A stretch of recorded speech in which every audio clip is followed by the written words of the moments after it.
ගොඩක් ආදරෙන් ඔයාලා හැමෝම අපේ channel එකට පිළිගන්නවා. ඉතින් අද අපි කියලා දෙන්නේ මේ කාලෙට ගොඩක්ම ගැලපෙන සරුවත් එකක් හදාගන්නේ කොහොමද කියලා.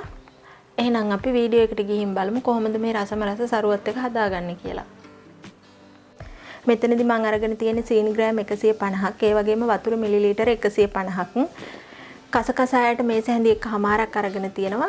ඒ වගේම රතු පාට කලරින් අපිට බිඳුවක් දෙකක් ඕන වෙනවා. ඒකට රතු පාට ෆුඩ් කලරින් අරන් තියෙනවා. ඊට පස්සේ රෝස වතුර අරන් තියෙනවා. ඊට අමතරව අපිට මේ බීම එක හදාගන්න මේ සරුවත් එක හදාගන්න උවමනා තරමට වතුර ඕන කරනවා. මුලින්ම දැන් අපේ මේ සීනි ග්‍රෑම් 150ට වතුර මිලිලීටර 150 එකතු කරගෙන ලිපේ තියාගමු. අපි මේ විදිහට සීනි ටික දිය වෙනකන් අපේ කසකසායට ටික පෙඟෙන්න දාගමු.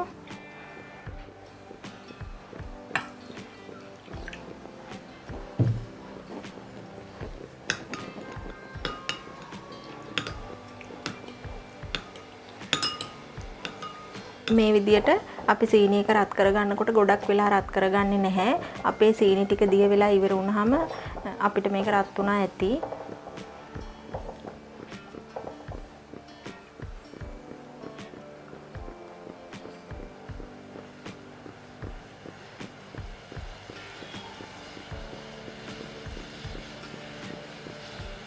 මේ විදිහට අපේ සීනි ටික ඔක්කොම දිය වෙලා බුබුලු දාගෙන උඩට එනකොටම ලිප ඕෆ් කරගන්න ඕනේ.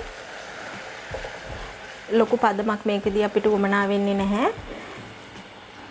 ඊට පස්සේ මම ෆුඩ් කලරින් එකනොත් බිංදු දෙකක් විතර මේ වෙලාවේදී එකතු කරගන්නවා.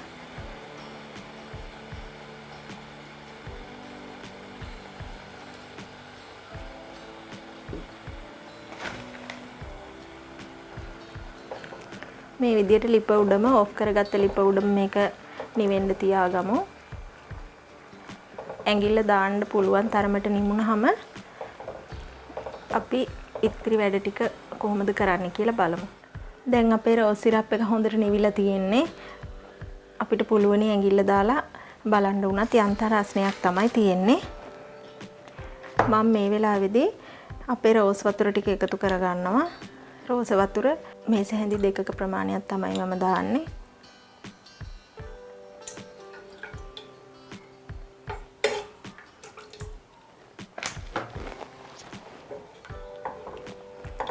ඒකත් හොඳට කලවම් කරගන්න ඕනේ.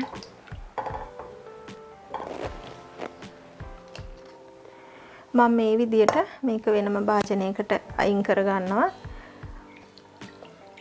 ෆ්‍රිජ් එකේ පහළ කොටසේ මාසයක් විතර වගේ කාලයක් තියාගන්නත් පුළුවන් වැඩිපුර හදාගත්තාම. මෙන්න මේ විදිහට තමයි අපේ රෝස සිරප් එක තියෙන්නේ.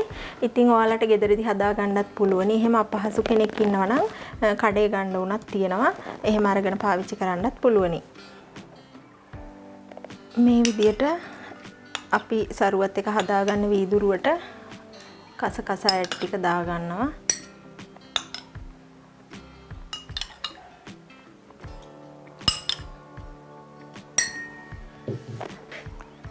ඊට පස්සේ අයිස් කැටත් අපිට උවමනා තරමට දාගන්න ඕනේ.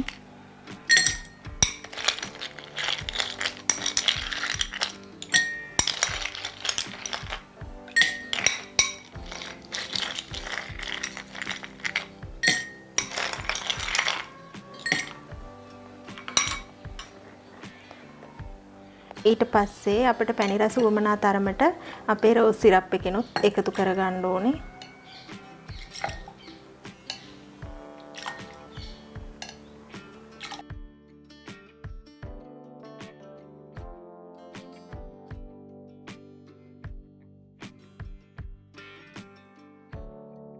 ඊට පස්සේ අපි අවශ්‍ය ප්‍රමාණයට වතුර එකතු කරගමු.